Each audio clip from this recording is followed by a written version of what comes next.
Hoje recebemos uma das maiores referências do agronegócio brasileiro.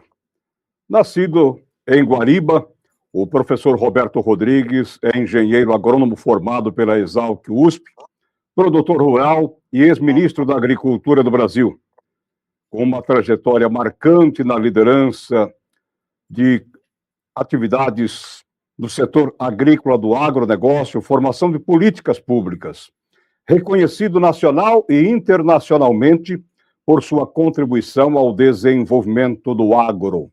Uma voz experiente e estratégica para entendermos os desafios, as tendências e também o futuro do agronegócio brasileiro. Primeiramente, satisfação em falar com o professor Roberto Rodrigues. Muito obrigado pelo convite. Eu tenho uma pequena correção a fazer essa apresentação.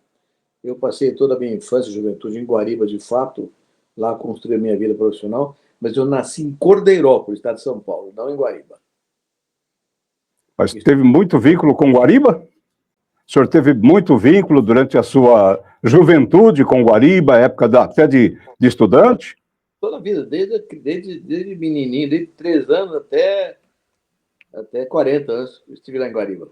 Continuo lá até hoje, mas hoje moro em São Paulo. Mas Guariba é realmente a minha base original. Mas o pessoal de Guariba fala que o senhor é guaribense. Sou mesmo, sou cidadão de Guariba.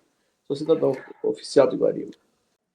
Professor Roberto Rodrigues, o Brasil está preparado para competir globalmente? Porque muitos falam dos desafios do agronegócio, mas na realidade quais são os problemas que ainda travam a produção? Bom, o Brasil está preparadíssimo, tanto está preparadíssimo que hoje é um grande exportador mundial de alimentos e outros produtos ligados à agricultura. No ano passado, por exemplo, nós exportamos 170 bilhões de dólares. Temos exportado só 20 no ano 2000. Portanto, multiplicamos por 8 vezes em 25 anos, o que nenhum outro país do mundo fez nessa condição, nessa capacidade. Portanto, nós só estamos preparados, mas estamos exportando.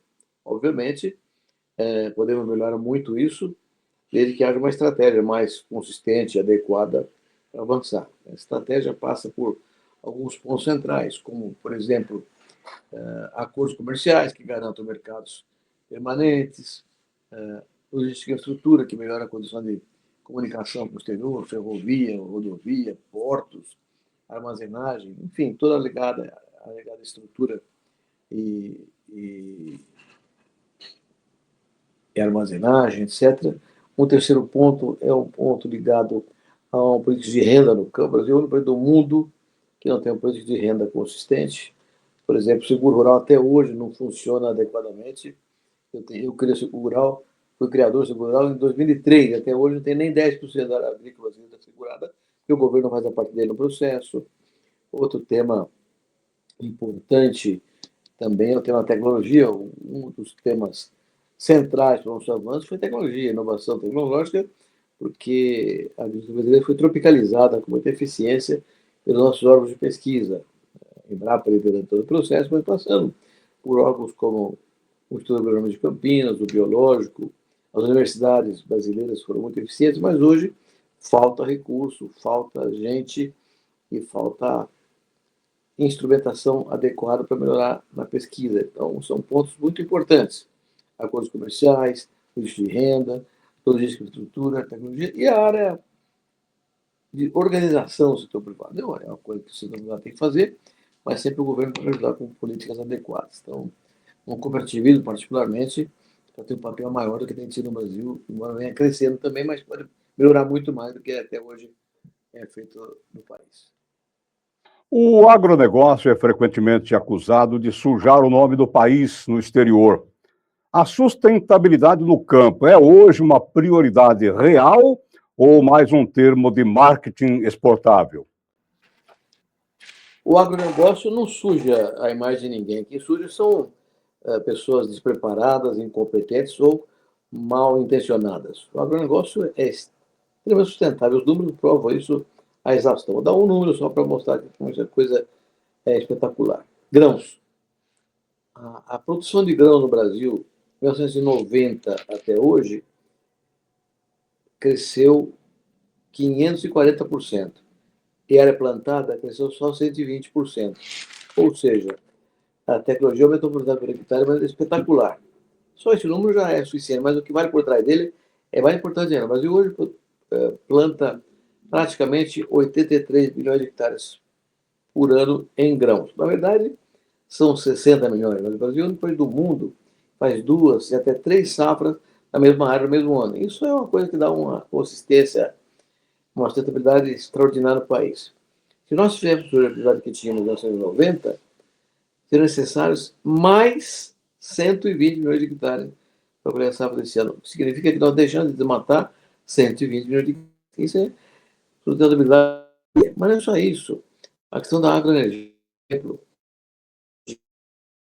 só 9% do CO2 que a gasolina emite. O biodiesel de soja emite 18% do CO2 que o diesel de origem fóssil emite.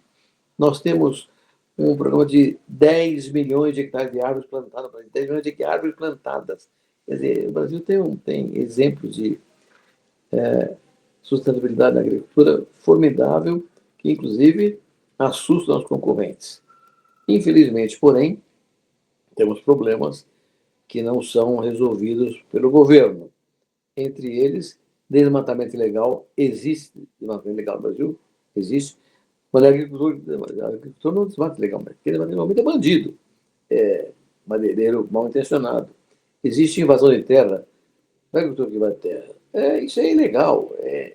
Esse garimpo clandestino. Então, tem muitas ilegalidades que são cometidas por brasileiros que não são agricultores. Mas o concorrente atribui ao agricultor esses crimes como forma de diminuir a nossa eficiência competitiva e a nossa sustentabilidade. Então, a resposta é: somos agricultura sustentável.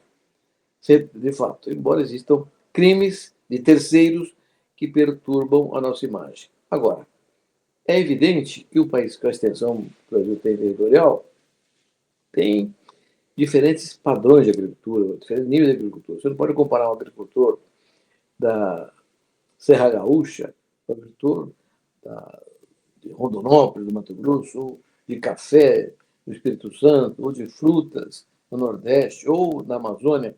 São mundos diferentes, muito díspares, e todo tipo de tamanho de produtor. Então, tem gente competente e equiparada aos melhores produtores do mundo, e tem gente que não é despreparada, que ainda é despreparada. Então, é uma agricultura bastante desnivelada.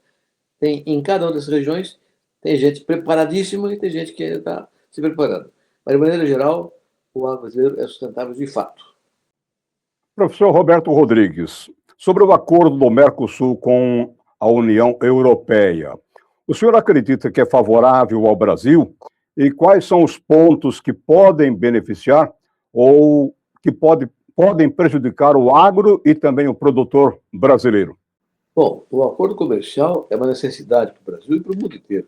Toda vez que há um acordo comercial entre dois países ou um grupo de países, há um benefício recíproco, porque aumenta o comércio, aumenta a renda, aumenta empregos e aumenta também a riqueza do país.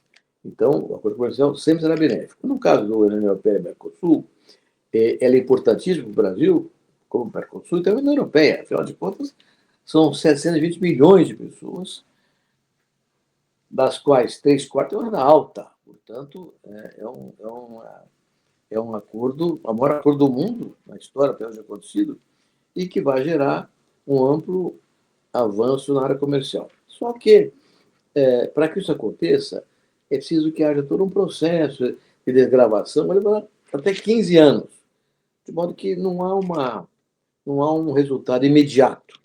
O acordo é fundamental para nós, para o Brasil, mas para o Mercosul todo, mas os resultados não são imediatos. É um processo lento, que vai se acentuando ao longo do tempo, à medida que as desgravações vão acontecendo. De qualquer forma, é muito provável que alguns produtos brasileiros sejam beneficiados de cara.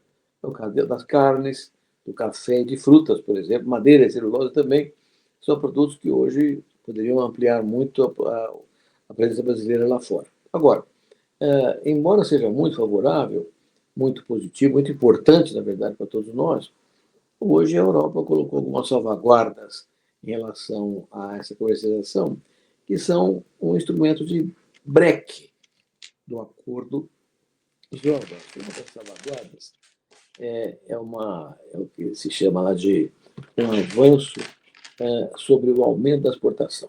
Então, diz o seguinte: se um produto, de repente, tiver um aumento de preço 5%, que é a média dos últimos 3 anos, essa exportação é suspensa. 5% é muito pouco. Qualquer coisa de clima inadequada ou adequada, ou uma questão de logística, aumenta 5% no preço de qualquer produto. De modo que é uma salvaguarda bastante desfavorável ao Mercosul e ao Brasil, e, de uma certa forma, ela tem um pouco de interesse comercial muito mais presente do que uma regra lógica. Então, é uma salvaguarda, é uma coisa um pouco cabotina, imagino eu. Por isso que o Brasil tem que olhar essa questão, e o Congresso brasileiro, bem como os vários países do Mercosul, Argentina, Paraguai, Uruguai, tem que criar também salvaguardas que equilibrem. De qualquer forma, o acordo é importantíssimo e tem uma razão que pouca gente fala. É muito respeitosa.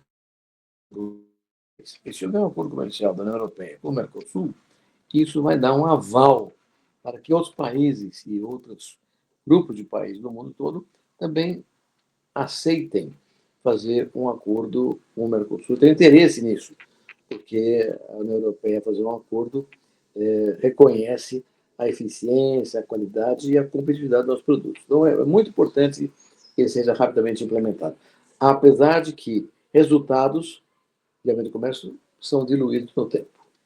Em relação ao governo federal, o crédito rural, o Plano Safra e as políticas públicas têm sido medidas eficazes para apoiar os produtores ou são respostas insuficientes diante das pressões do mercado e da concorrência internacional? A agricultura brasileira tem crescido de maneira exponencial nos últimos anos, né? Exponencial.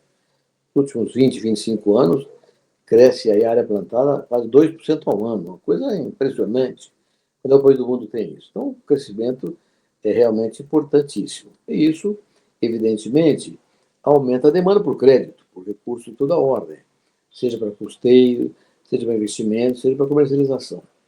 Então, é bastante natural a gente compreender que é muito difícil para um governo atender a toda a demanda crescente de crédito do Brasil. Então, não tem sido suficiente. Por outro lado, a taxa de juros cresceu de maneira brutal nos últimos 2 anos no Brasil e hoje é um fator inibidor de acesso ao crédito, porque a agricultura não paga 20% ao ano de juros, nenhuma hipótese, né?